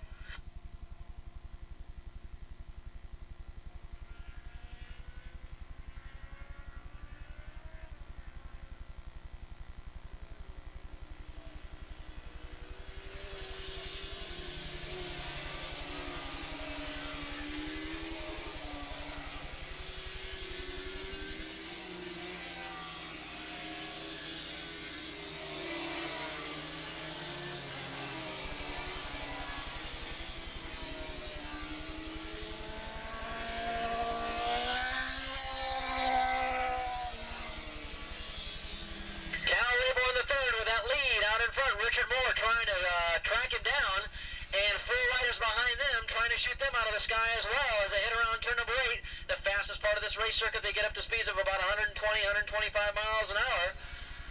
And we've got another Donnybrook on our hands there out here in the 600 stock production class. 6 riders going for it for one position, and it's Rayborn and Moore, and their numbers are almost identical, 138 versus 183, with Neil 570 running up there in 4th position. And that's Michael Ernest. I want to mention something about David Neal. I'm used to seeing him in those blue leathers, and he's changed his leathers. And I got a brand new set of leathers, and I can't tell the difference between him and the rest of the pack now. He's got those familiar red and white leathers out there, but he's running in 3rd spot.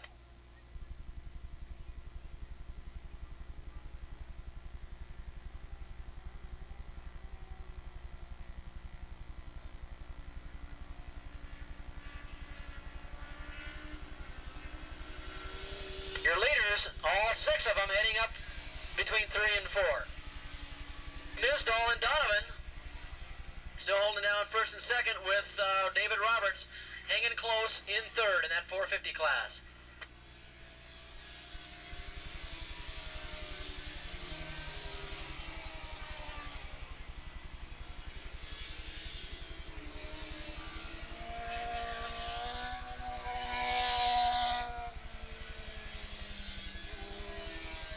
Your leaders down the back straightaway. We're going to try and pick up all 6 of them for you this time before they start getting into lap traffic as they head around turn number 8 one more time. We had Cal Rayborn holding out there at the point. Boy, what an improvement this guy has been over the last couple of months. Here's a guy that went from the outskirts of the top 10 now battling for the lead, and he's battling with one of the best riders in club racing, Richard Moore. Look at this. It's Rayborn, Moore, and look at Ernest come up with 260 running in 4th spot, and that's Michael Graves, and he's barely holding off another 2 riders running 5th and 6th. 129 is also in that battle for the lead. Back there in 6th spot, that's Chuck Wyckoff, and we didn't pick up the leader in 5th spot. But boy, impressive right now is this Michael Ernest coming out of nowhere. He's the story of the race right now. Here's another rider that you rarely ever see up there on the leaderboard. He's usually back there outside the top 10, and this guy has found some horsepower because he's out here running in 3rd spot right now. A good ride by Michael Ernest.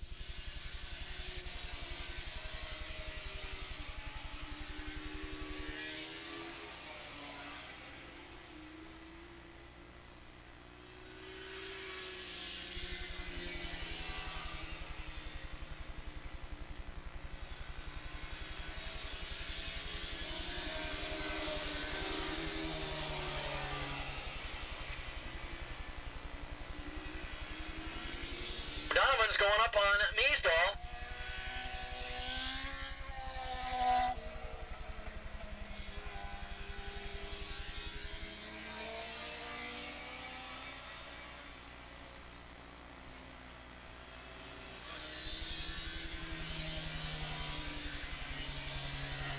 We have 750 in open modified production up to the pre-grid, please. 750 in open modified production up to the pre-grid.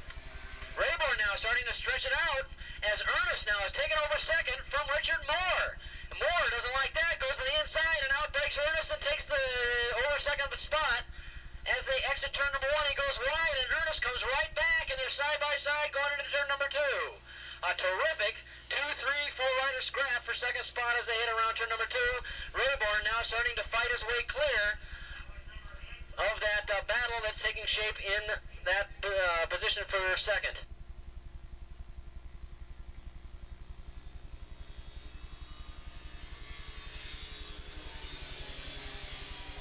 Stewart running in 3rd spot. It's or 4th spot, I should say, is bike number 260, Michael Graves, but he's just barely holding off the likes of Chuck Wyckoff. And we're trying to get the number on that other guy that went by, but we've missed him the last couple of laps. We'll try and pick him up for you. Well, look at this. Mizdal and Donovan in the middle of a lot of 600 bikes right now, and they're ripping their way through traffic, going around turn number 1.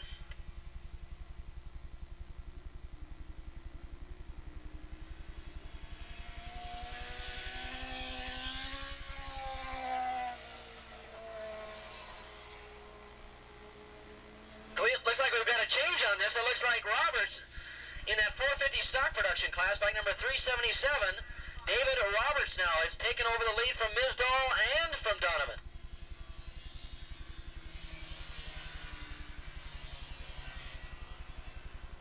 Oh, look at this! Ernest and Moore almost touching wheels here as they go around turn number 1. Ernest really showing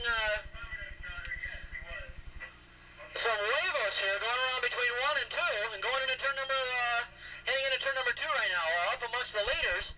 And boy, Moore's got to say, who is this guy? I've never seen him before, but he's running these other guys right into the ground. In the meantime, Rayborn, who's I believe has very few wins on the year, he's off all by himself up there in the lead right now and letting these guys just tear each other apart in that battle for second as they go up the hill.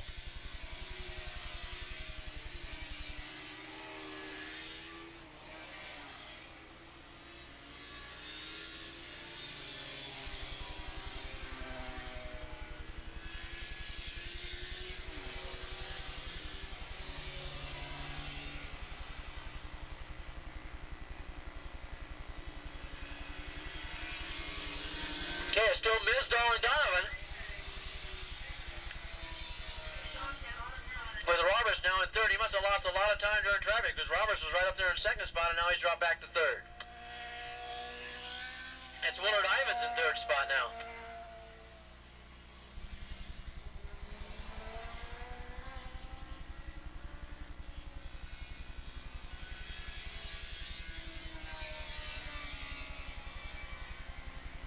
Here goes Rayborn, getting himself into traffic now. Moore and Ernest. And believe me, that rider in second is up there in Ernest. He's doing a good job hanging on to that second spot over Richard Moore.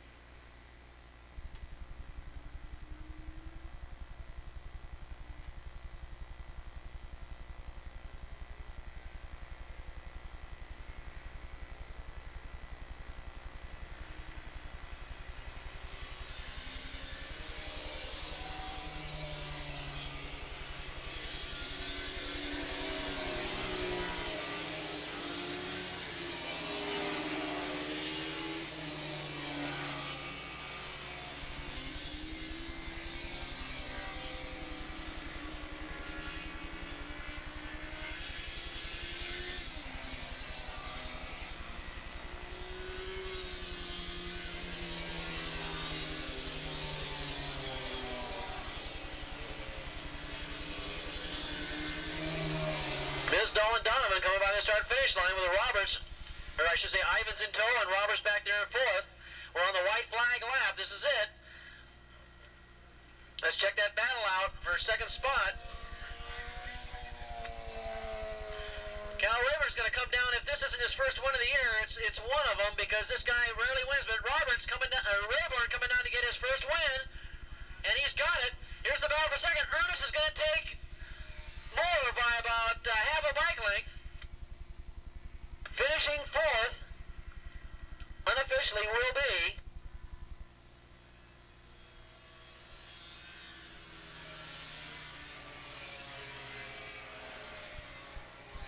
Chuck Wyckoff taking fourth.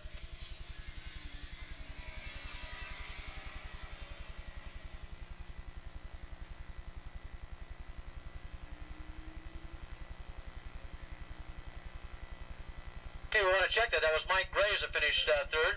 Evidently, Moore dropped way back off the pace and finished fifth. So unofficially, we've got Mike Graves coming up there finishing third.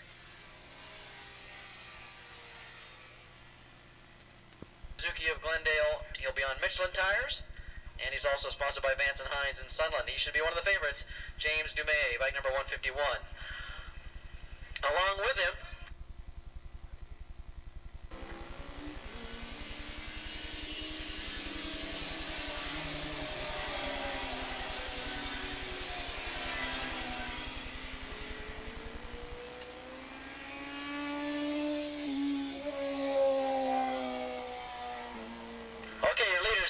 and already it's turned into a two-bike duel. Look at this as they go into turn number 8, and the sun finally shines out here at Willow Springs.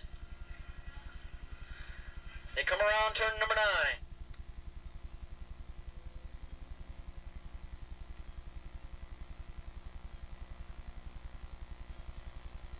Here they come, and it is 232 Siegel, or I should say Vogel, and 252 Marty Siegel. So it's Vogel and Siegel, both on Suzuki's, running 1-2, and running in third spot by number 203, Chris Mallory, also on a Suzuki, running in the top 3. Look at Chuck Graves go already, running up there in the top 5, but he's already dominating the 750 class. Chuck Graves is running 6th overall and leading in the 750 class.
Siegel looking for a way around, but is right now content to follow Vogel around very closely. Chris Mallory running in 3rd spot. Look at this, Chuck Graves now running up in 4th spot overall. Doug Toland running back there 2nd in class, running 5th overall. Then comes bike number 181. It's 151, James Dumais, running in 6th spot overall, 3rd in class, and then 404th in class, in the 750 class, Don Canay, 291. Want to mention, you riders on the way out tonight, you want to stop by Skip O'Brien's Circle B photo, pick up a race, a same-day race photo from Skip O'Brien. Say that fast 10 times, it gets kind of tough. And also, on your way out, pick up a souvenir t-shirt and cap from California Casuals right down here below us.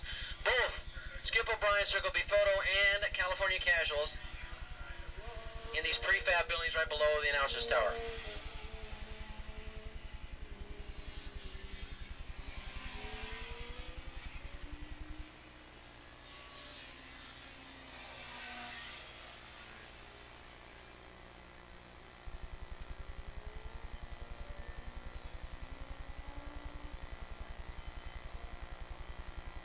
Look at this, battle for the lead. It's still Siegel and Vogel, and not particularly in that order. It's Vogel out in front, but Siegel is just all over him, like rubber on a tire. There goes 203 coming by in 3rd spot, Chris Mallory, and then Chuck Graves having pretty much his own way in the 750 class. However, he can't afford to make a mistake. Doug Toland running there in 2nd spot. James Dumais running in 3rd spot in that class. And running in 4th spot in that class, Don Canay, a little further back.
alongside Mallory. That's a 750 bike versus an open bike.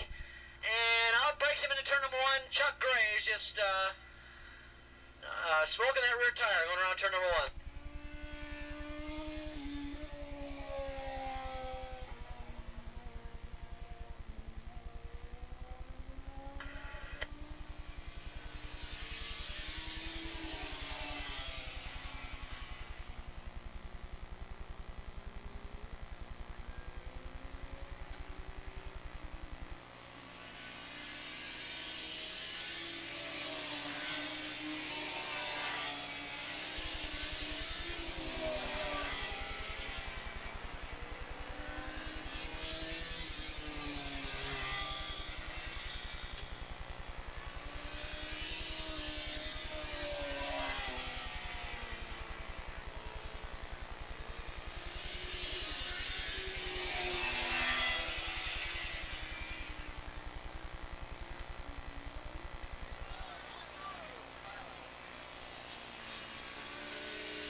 Got a rider down in turn number 4. Oh, the bike's right in the middle of the racetrack, and the rider's running to the bike. He seems to be okay, but the rider is right in the middle of the racetrack, and John Rowley, our starter, is going to pull out the red flag. We had enough laps in this race, so I think this race will be complete. This would have been the 5th lap of 8, so we went halfway, and that will probably be it for this race. So you guys are going to have to come up here a little quicker. Race number 9. Let's get 750 and Open Super Street up to the pre-grid. 750 and Open Super Street. This will be the Superbike race for the day. Let's get them up to the pre-grid. Superbikes.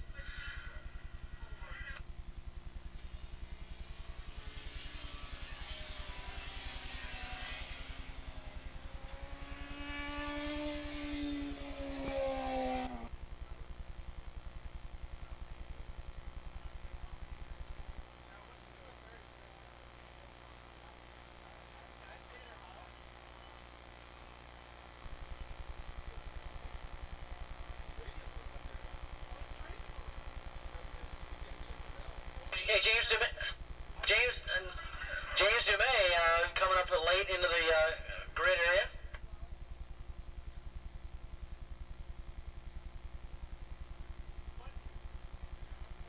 Here we go. Oh, some of the riders getting wheelies off the line. Old adage is you don't want to wheel off the line. You need a 2-wheel start to get a good start. You wheelie for show, but you're not going to make any dough by doing a wheelie, so keep that front wheel down. Oh, Malcolm Hill getting off to a good start. He wheelies a little bit, and now starting to settle out. Chuck Graves looks like he's going to take the lead going into turn number 1. We'll sort this Michigas out here at the end of lap number 1 already. We've got 5 riders going up between turn 2 and 3, dicing it out for the lead. We'll try and get the numbers, the names for you when they come by to complete lap number 1.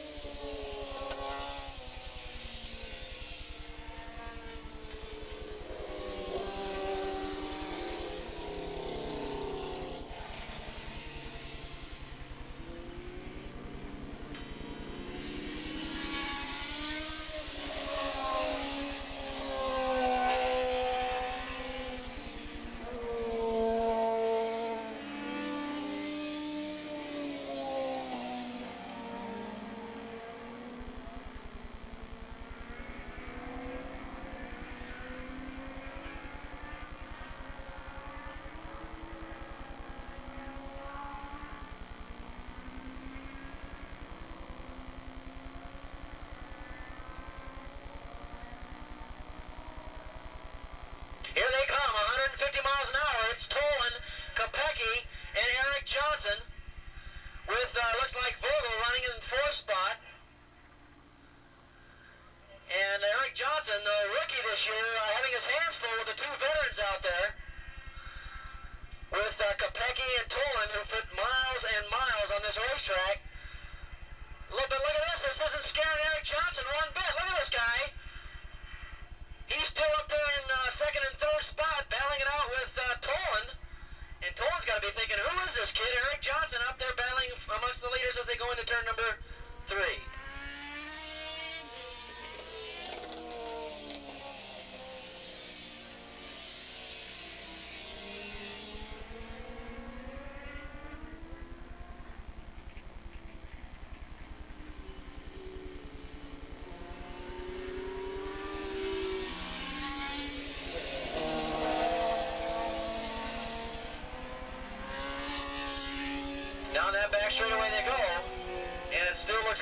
is that Toland or Kopecky out in front?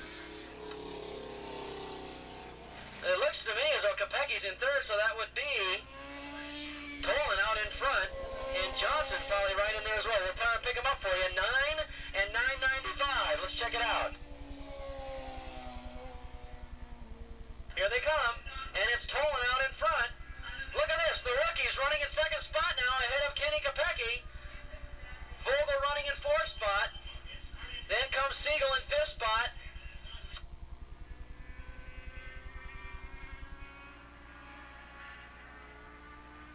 Chris Mallory running in sixth spot. Now picking up the 750 class, Chuck Graves had an easy time of it last time, but this time he's got a battle on his hand. Look at Malcolm Hill. Go to the inside, he outbreaks Graves and takes over the lead in that 750 class. A great pass. That was just a picture perfect. That's the way you do it in the textbook. Coming into a turn like turn number one. You get inside, and then you get right alongside and outbreak him with him. So he sees you there, and you've got his line, you've taken his line away from him, and you've got the lead. That was a great pass by Malcolm Hill, one of the expert riders out here this weekend.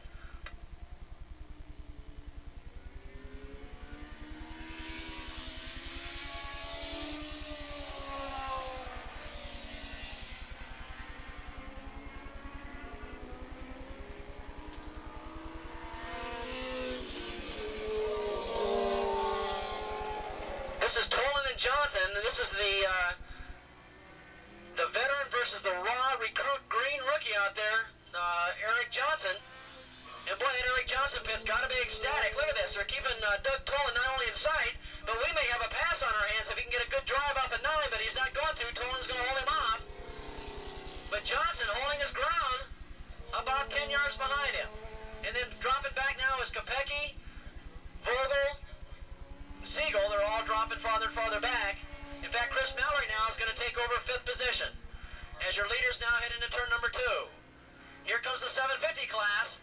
Kurt Graves. It's Malcolm Hill out in front of the 750 class, then Chuck Graves running in second spot. So Graves, as we mentioned, had an easier time of it in the last race. Right now he's got his hands full with Malcolm Hill. And Scott Scaveness running in third in that 750 class, right on the heels of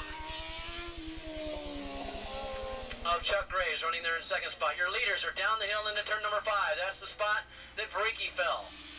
And look at this. Look at the rookie. Johnson's going to try and make a pass on the veteran Toland. Oh, they touched. They hit over there on the other side of the racetrack going down that back straightaway. Toland's holding him off.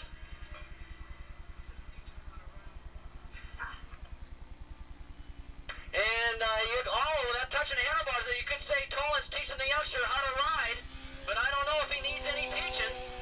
If he can get ahead of Toland, he'll be doing some teaching of his own as they come into turn number 9. It's Toland coming out of turn number 9. And look at this. Coming down, getting into the draft, it's Eric Johnson.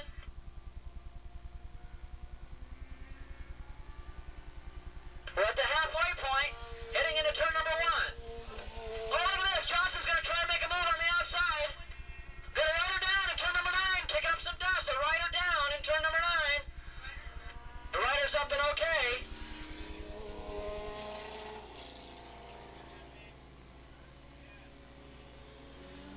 Round turn number 2. This battle still rages between Toland and Johnson. On our charts, Chuck Graves has not come around. It could be him that went down over there in turn number 9. Let's check it out. We'll get the official word a little bit later. However, we have an absolute war going on for the lead up here between Toland and Johnson. And Johnson looks like he made the pass. Evidently, the rider that went down up there in turn number 9, that is Chuck Graves, and boy, he is more ticked off than anything else. He is really upset. Down the back straightaway, we've got a pass for the lead.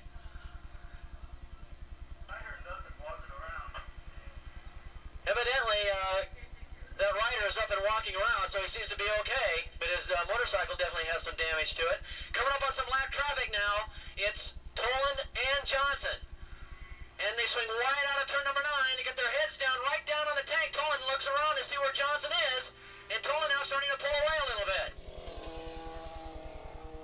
Boy, in his rookie year, we may be hearing a lot about Eric Johnson, not only at the end of this year, but possibly next year. Kopeck's back up in the third spot and riding out there almost virtually on his own. Look at this in the 750 class coming down the front straightaway.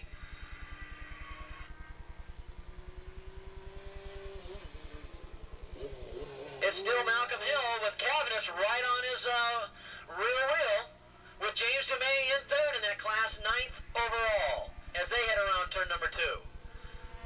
Your leaders carving their way through lap traffic as they go up to 3 and turn number 4. They're up to the top of the hill and they get stuck behind some lap traffic. Oh, but they ooze around it in good shape. And Johnson is just tied to Toland's rear wheel. Toland cannot escape this guy. He is all over him.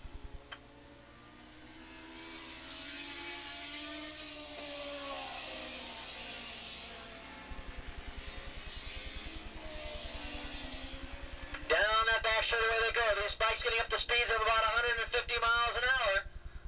And Toland on the Jim Labine Suzuki.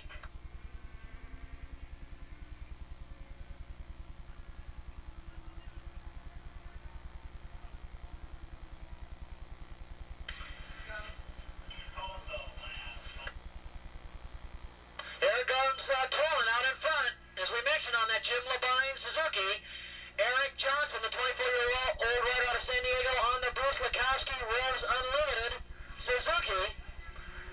Both riders on Michelin tires.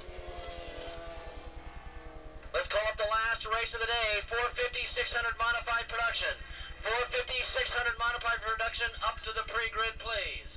Let's have 600 and modified production up to the pre-grid.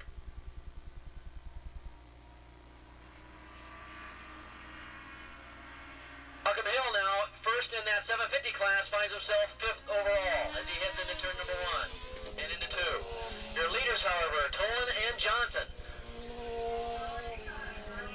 putting on a terrific scrap as they go a little wide coming out of turn number 3 and 4 because of that oil that was laid down there earlier. This is where Johnson always makes his move on Toland. He pulls right up alongside of him between 5 and 6. They crest the top of the hill, though, and the horsepower on that Jim Labine Suzuki seems to show as they go down that back straightaway. Toland moves out on Johnson on that back straightaway.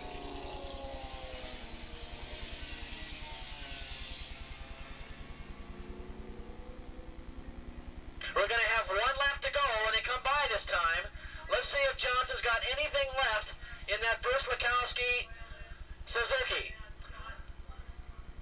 We've got a nervous Jim Labine and a nervous Bruce Lekowski down here on the pit wall. Let's see who's going to win it. It's going to be Toland and Johnson. We got the white flag. Well, if anything, Toland may be giving Johnson a lesson in how to ride the right lines around this racetrack. Maybe that's why Johnson's out there. And that's quite a person to learn from. Doug Toland, the wily veteran of national fame. I mean, let's face it, this guy races all over the country, so he's probably one of the best riders in the country right now, and Johnson is on him going around turn number 2. Let's see if Johnson makes a play coming out of turn number 5. They brake hard for turn number 3. This is the last lap. If Johnson's going to do it, he's going to have to make his move up here in the tight stuff. And then they go, swing hard left, hard right. Johnson's trying to make a move. He knows he's only got a half a lap to do it. They swing wide out of turn number 4. Here it is. This is the spot where Johnson's going to try and make his move. He goes to the outside, but he can't hold it. Toland's holding his line very well. Oh, they're side by side. And that's it. As it was on the last lap, Toland's horsepower seems to